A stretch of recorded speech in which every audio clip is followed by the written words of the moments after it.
As you might have noticed, I have something of a penchant for shooting film. I love the experience of creating an image on a physical medium, and there is something quite special about the excitement of waiting for a roll to be developed. However, these days there are loads of creative ways to take photographs. You've got digital mirrorless, DSLRs, compacts, but perhaps most popular, those black mirrors we keep in our pockets, our mobile phones. So what's the best way to take photos in today's world of digital cross-processing and instant filters? Go to the source and shoot film, or recreate the classic looks in the palm of your hand? Well, to find out, I've brought along a caffeine-powered fashion blogger, Instagrammer, and iPhoneographer. Meet Toto Han. I've got the Samsung 5. Not quite an iPhone, but it still takes really quality pictures. And here we have a 16 megapixel camera with some built-in filters and other ones you can obviously download like Visco. And we have HDR right here and even selective focus with just the tap of a finger. The design of the phone is very sleek and modern, just like the way it functions.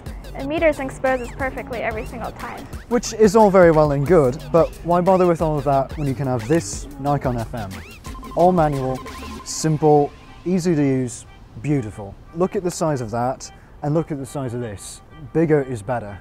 Compact and convenient here. Way overrated. Clearly we weren't getting much accomplished, so we decided to go shooting around the American Tobacco campus in Durham, North Carolina.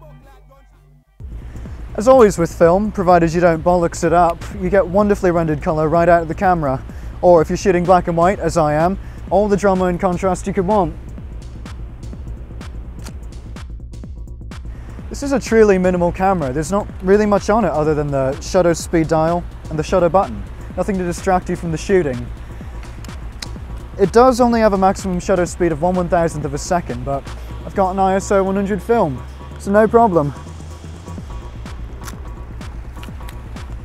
Like I mentioned earlier, Nikon FM is all manual, so you're in charge of setting shutter speed and aperture as well. Sounds like a lot of work, but the exposure metering is so easy to understand. And when you get in the zone, you feel so in tune and involved with the camera.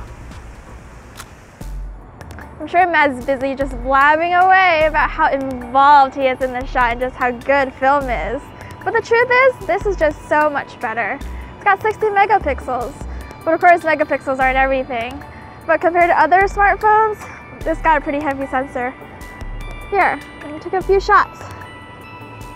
And look at this. Just look how crisp these pictures are. It's got a built-in HDR, which makes for great exposure. You see a shot you like? Snap a few. And of course, it's so convenient that I can just edit it right on your phone and post it to Instagram or Facebook. Toto's not the only one who can use filters on her camera. Take a look at this. You lose a bit of light, but it gives you some unbelievable contrast and beautiful skies on black and white film.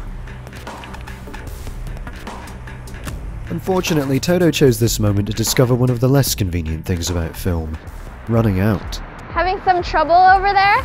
No, of course not. I fancy to look at that sign. Why is everybody in such a hurry? Yeah, slow down a bit, right? So much for simple.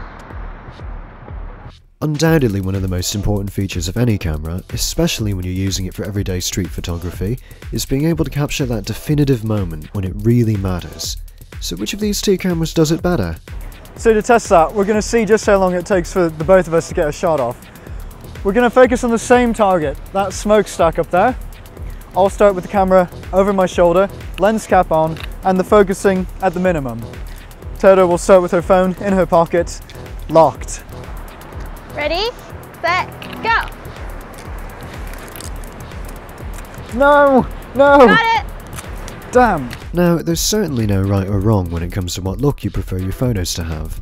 I personally love the way film captures colour and contrast, but having so much control over how your final image looks, as with a smartphone, is nice. Now, one surefire way to score a home run on Hipstagram take a picture with lots of sexy bokeh. There's out of focus bits in the background that pull the subject into isolation. Why? Because it looks bloody nice. I get it. This isn't really a fair comparison, software simulated bokeh versus analog bokeh, and from a super fast lens at that, but it's still worth comparing, and once we worked out how to use it, the selective focus on Toto's phone actually performed rather well. So, when are we going to see these photos of yours? A month from now? Doesn't take a bloody month. How about 20 seconds? Watch this. There! And it's done. Nice, quality, and fast. You can upload it right now. Film is a dish best served cold. A bit like the food right now.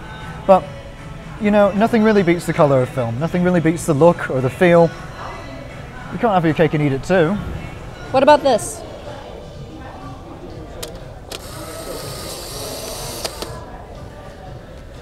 At the end of the day, it's difficult to say that one of these cameras is truly better than the other. They both have their advantages and offer a completely different user experience. If you want the ultimate in quality, shots that have the looks that inspired today's filters and smartphone apps, it's hard to get away from film. But that said, you can get pretty damn close with discerning eyes and the right filters on a smartphone. Plus you get the added convenience of being able to edit and upload on the spot. Film is great. iPhoneography, also great. And Polaroids, let's just say I'm very, very glad to see them coming back. And if only they'd get a little bit cheaper.